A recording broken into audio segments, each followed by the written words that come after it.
Hello dear students, मैं सुरेश चंद्र सिंह आप सभी लोगों का एनपीआईसी वर्चुअल क्लासेस में पुनः स्वागत करता हूं।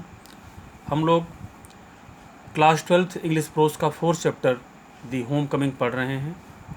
इसमें हम लोगों ने लास्ट क्लास में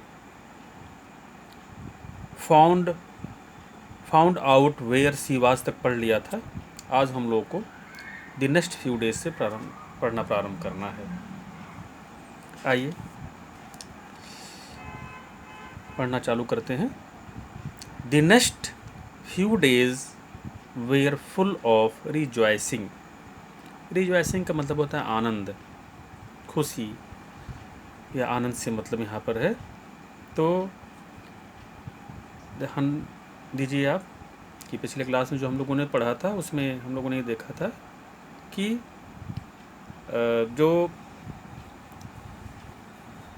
फतीक का मामा है या उसकी मम्मी का के जो बड़े भाई थे वो आ गए थे और आने की वजह से घर का माहौल परिवर्तित हो गया था। जो तनावयुक्त माहौल था घर में वह बेहतर हो गया था। उसी के बारे में यहाँ पर कह रहे हैं लेखक महोदय कि the next few days were full of rejoicing. जो अगले कुछ दिन थे वो कैसे थे? वो आनंद से भरे हुए थे, आनंद से पूर्ण थे। The brother asked after the education of two boys. तो उनके भाई ने अर्थात फतीक के मामा ने आज मतलब पूछा after the education of two boys, दोनों लड़कों जो कि फतीक और माखन हैं उनकी शिक्षा के बारे में अपनी बहन से पूछा। He was told by his sister that Phatik was a perpetual nuisance. Perpetual मतलब होता है लगातार, नॉइसेंस का मतलब होता है समस्या या मुसीबत। तो ही was told by his sister, उन्हें उनकी बहन के द्वारा बताया गया कि दैट मतलब कि फतीक जो है वह क्या है? परपेचुअल नॉइसेंस है, यानी वह लगातार मुसीबत बना हुआ है उनके लिए। अर्थात उसके व्यवहार से वो खुश नहीं थी। He was lazy, disobedient and wild. वह लेजी था, आलसी था, अर्थात कोई काम नहीं करना चाहता था। डिसएबीडियंट मतलब अवज्ञाकारी था। एंड वाइल्ड और असभ्य भी था, अशिष्ट था, ठीक से बात नहीं करता था, हमेशा असभ्य तरीके से बात करता था। But Makhan was as good as gold.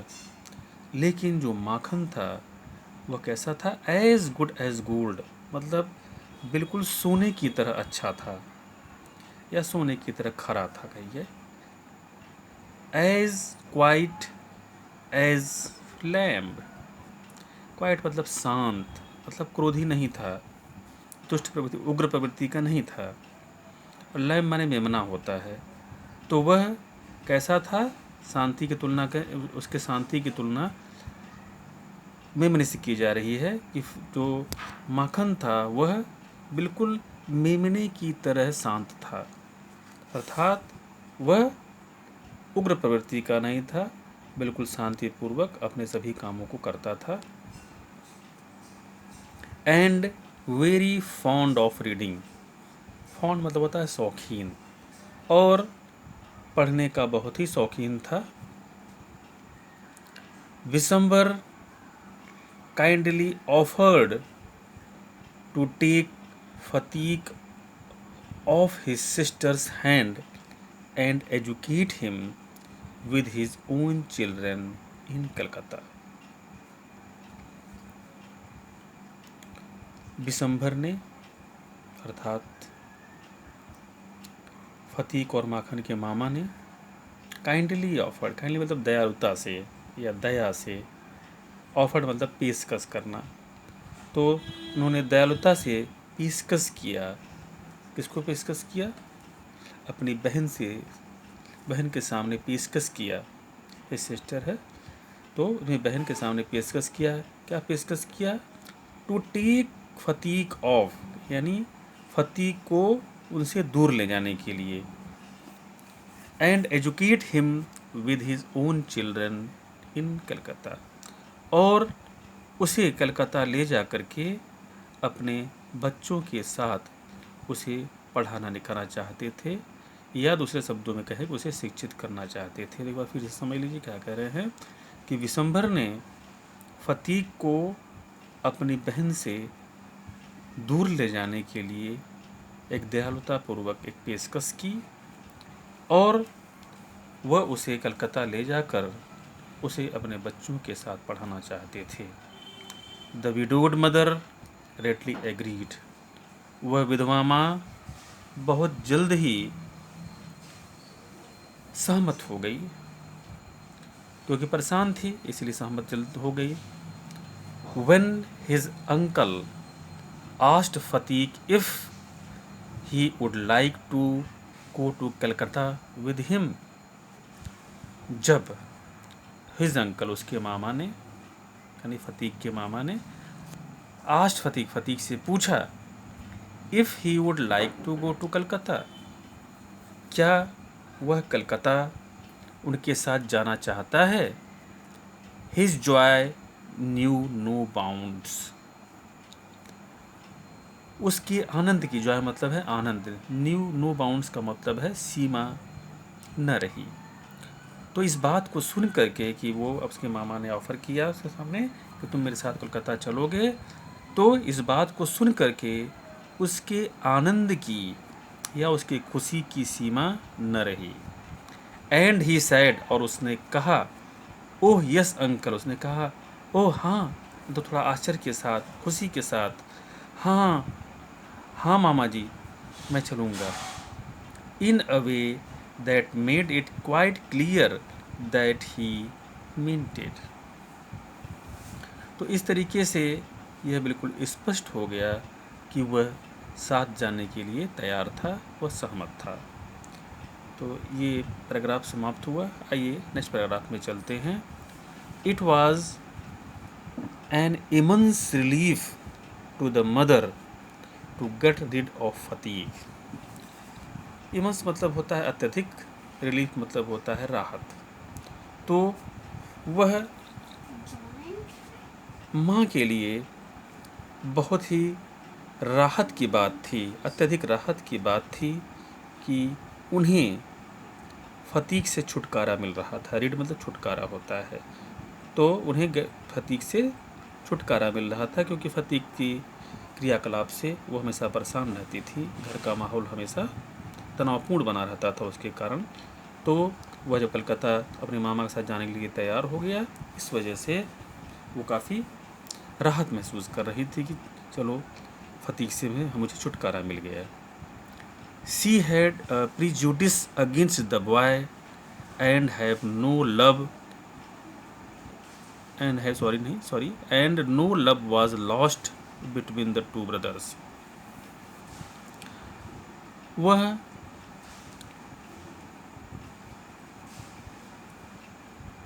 उसके प्रति पक्षपाती थी, यानी फतीक के प्रति पक्षपाती थी या पूर्वाग्रह से ग्रसित थी। And no love was lost between the two brothers, और दोनों को भाइयों के बीच कोई प्यार समाप्त नहीं हो रहा था, मतलब प्यार था ही नहीं दोनों भाइयों के बीच में, तो समाप्त होने की कोई बात ही नहीं थी।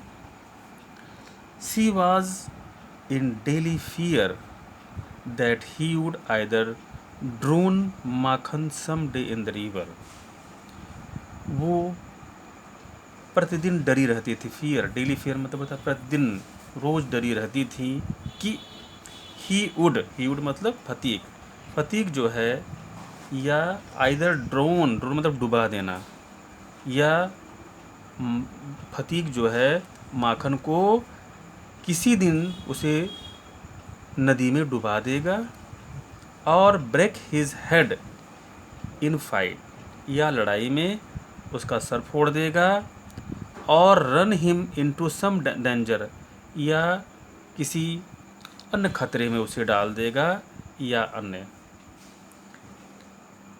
तो वो उससे काफ़ी भयभीत रहती थी, परेशान रहती थी, इस डर से हमेशा ग्रसित रहती थी कि वो माखन को किसी भी तरीके से क्षति पहुंचा सकता है या उसकी जान भी ले सकता है।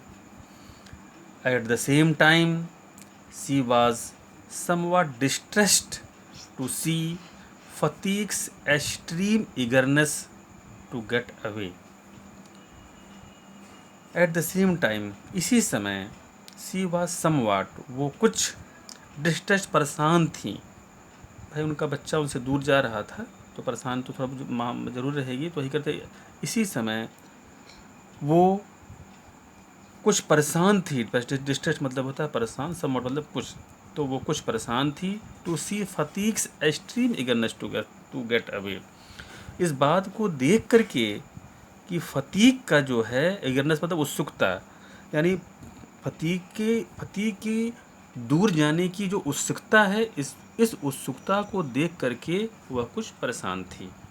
तो इस तरीके से ये एक और पैराग्राफ समाप्त हुआ। नेक्स्ट पैराग्राफ यहाँ से चालू होता है। Phatik as soon as all was settled kept asking his uncle every minute when they were to start. फतीक as soon as, जैसे ही, all was settled, सब कुछ निर्धारित हो गया। निर्धारित क्या हो गया कि उसे अपने मामा के साथ कलकत्ता जाना है। तो जब ये निर्धारित हो गया, kept asking his uncle every minute, वह every minute से मतलब है हर समय अपने मामा से पूछता था। kept asking मतलब पूछता था। when they were to start, उन्हें कब, स्टार्ट मतलब प्रारंभ करना है, मतलब उन्हें कब यात्रा प्रारंभ करनी है, उन्हें कब यहाँ से जाना है। he was on pins and needles all day long with excitement. Excitement मतलब उत्तेजना है। पिन और नीडल्स का मतलब ये एक मुहावरा है, इसका मतलब होता है चुभन से मतलब है। तो वह दिन भर उत्तेजना के चुभन से ग्रसित था, या उत्तेजना के चुभन से परेशान रहता था, या उसे उत्तेजना की चुभन होती थी, यानी उसे, फिर से बता दे रहा हूँ मैं, उसे दिन भर उत्तेजना की चुभन होती थी। And lay awake most of the nights, और रात को जब वो सोने जाता था तो वो जो है जगे हुए ही रात भर पड़ा रहता था अपने बिस्तर पे। ही bequeathed to Mohan in perpetuity. bequeath का मतलब होता है वसीयत में देना। तो उसने क्या दिया, माखन को वसीयत में दिया। क्या वसीयत में दिया, इन परपेचुएटी, परपेचुटी मतलब होता है अनंत काल के लिए, यानी बहुत लंबे समय के लिए, अनंत काल के लिए उसने क्या दे दिया,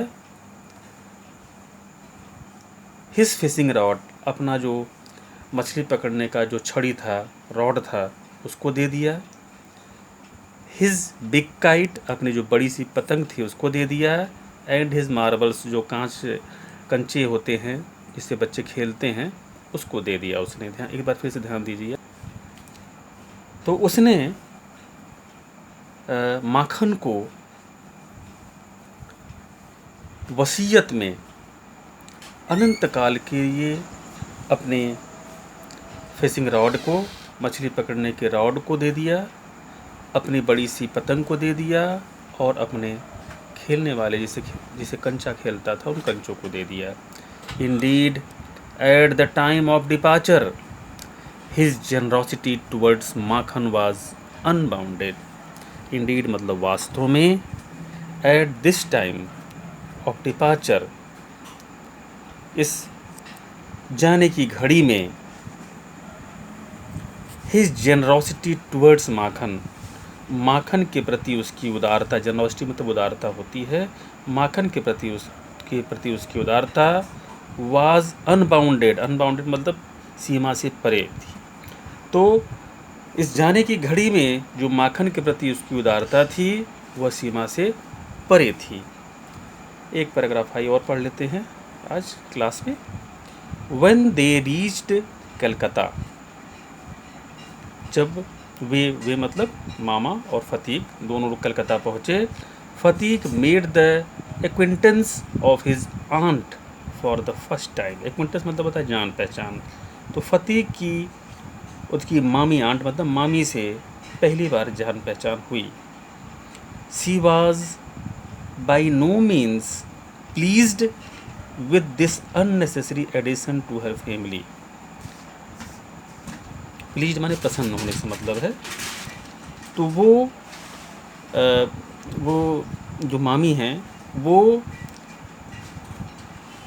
इस अनावश्यक परिवार में इस अनावश्यक जुड़ाव, एक अनावश्यक बढ़ोतरी से वह बिल्कुल प्रसन्न नहीं थी, क्योंकि पहले से ही वो 3 बच्चों से परेशान थी और एक और बच्चा उनके परिवार में जुड़ने से वह बिल्कुल खुश नहीं थी। She found her own 3 boys quite enough to manage without taking any one else.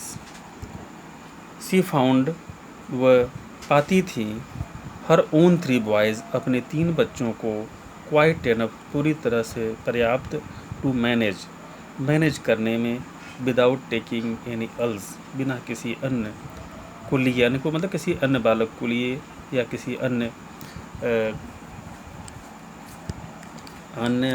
लड़की भी हो सकती है। तो यहाँ पर अन्य मतलब है कि यहाँ पर फिलहाल यहाँ पर बालक है, तो बिना किसी अन्य बालक को लिए वह अपने बच्चों को पूरी तरह से संभालने में परेशान थी, एक तरह से बहुत मुश्किल से संभाल पाती थी और उसमें एक बढ़ोतरी और हो गई थी। And to bring a village lad of 14 into their meets was terribly upsetting. Lad मतलब लड़का होता है, मीट्स मतलब होता है मध्य में, टेरिबली मतलब होता है बहुत ज़्यादा या अत्यधिक, अपसेटिंग मतलब परेशान। और गांव के एक 14 साल के लड़के को अपने मध्य में पाकर वह अत्यधिक परेशान थी। दिसंबर जो है अर्थात माखन या फतीक के जो मामा हैं, Bishambar should really have thought twice before committing such an indiscretion. Bishambar को अवश्य ही, वास्तव में अवश्य ही सोचना चाहिए था। ट्वाइस मतलब 2 बार सोचना चाहिए था। दिसंबर को अवश्य ही 2 बार अवश्य सोचना चाहिए था। Before committing such an indiscretion. Committing मतलब होता है वचनबद्धता और इनडिस्क्रिशन मतलब मूर्खता। तो यहाँ पर कह रही हैं कि दिसंबर को ऐसी मूर्खतापूर्ण वचनबद्धता से पहले 2 बार अवश्य सोचना चाहिए था। इस तरीके से ये पैराग्राफ भी समाप्त हुआ। आज के लिए इतना ही। Thanks a lot.